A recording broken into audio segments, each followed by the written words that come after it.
Good evening and welcome to the Business Day. I'm Javon Keys.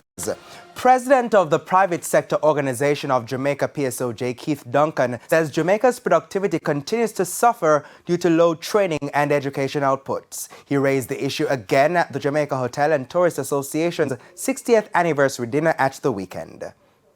Jamaica's tourism sector continues to drive output with sectoral linkages across all industries. However, President of the private sector organization of Jamaica PSOJ, Keith Duncan, says tourism and all other sectors could see increased output if more emphasis is placed on training and workforce upskilling. Poor education leads to low-skilled workers, which are low value-added workers, which lead to low productivity, which equal to low-wage jobs, low purchasing power, which rolls over right to low GDP.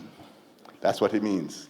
It means that we don't have the skill sets, we don't have the value added to create value added, and value added is what grows GDP. He outlined one of the factors hampering efficiency in the workplace. Our productivity as a average worker output in US dollars, right? We're at $11,700 10 years ago. We're now at 10,000. DOMREP has moved from 14,000 to 19,000. Our output and productivity as a per citizen is falling. Per worker in the workforce. Mr. Duncan adds that while human capital development is enhanced, crime must also be tackled, as 5% of gross domestic product GDP is chipped away by the social issue. So we have to work on the Firearms Act. We have to complete that work, because if you do the crime, you have to do the time. We have to finish the Bail Act, because people commit the crime and them get bail 2 days them out the street. We have to work on those things. We have to work on the unexplained wealth orders, because the onus must be on you, the person who can't explain where you get all this money from and all this wealth and all these. You need to explain it, or you going to prison. We need enhanced security measures, because we need to focus on the violence producers, who are behaving like terrorists, local terrorists.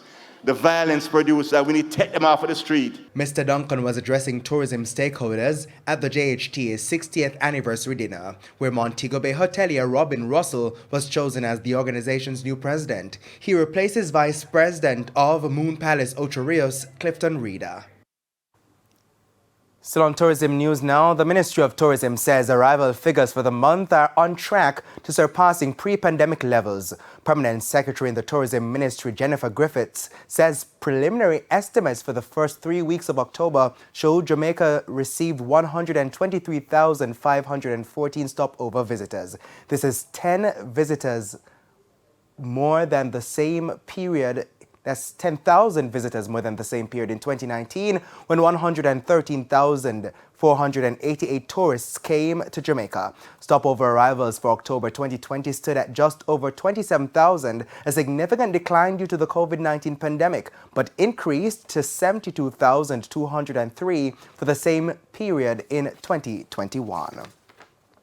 Some news in the financial sector now. The Bank of Jamaica, BOJ, is warning Jamaicans of a scam being circulated via social media. The central bank says the message, dubbed Bank of Jamaica Support Grant, suggesting the bank is offering a financial grant, is fake. The BOJ says anyone who may be a victim of the message or who can assist in locating its source should contact the police.